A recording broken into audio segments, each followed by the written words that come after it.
سلام عرض ادب خدمت مشتریای عزیز. امروز می‌خوایم اسکلت‌های شرکت بسپارسامان نیکانو با اسکلتایی که توی بازار ارزون قیمت دارن میسازن و با هم مقایسه کنیم. این اسکلتی که در حاضر می‌بینید اسکلت شرکت بسپارسامان نیکانه. این اسکلت هم که می‌بینید اسکلتیه که توی بازار هست و دارن ارزون و بی‌کیفیت مونتاژ می‌کنن و میدن به مشتریایی که صندلی نیسان می‌خرن.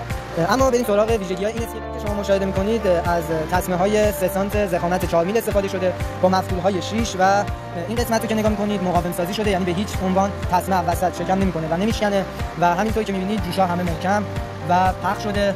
این پشتی کارمونه که مشاهده می‌کنید. اینم اسکلت کف نیسان هست. همینطور که می‌بینید جوش بسیار محکم و با دوام سر بندهای تسمه‌ها کاملا محکم و ایمن.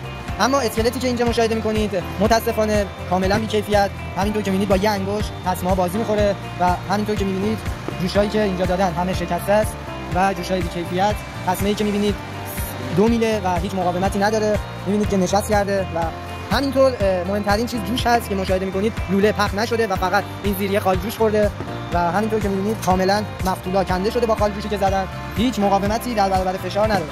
اما از این اسکلت هایی که شما مشاهده می‌کنید مفتول کاملا مقاوم و به هیچ عنوان خم و جوش از جاش در نمیاد. فرق این دو تا تو این هست که ضخامت لوله کاملا بی‌کیفیتی که لوله‌ای که ما استفاده کردیم 25 1 و ربع هست و این لوله 20 و ضخامت 1 هست. هیچ مقاومتی در برابر ضربه نداره و این اسکلتی که ما طراحی کردیم کاملا مقاوم و ایمن است.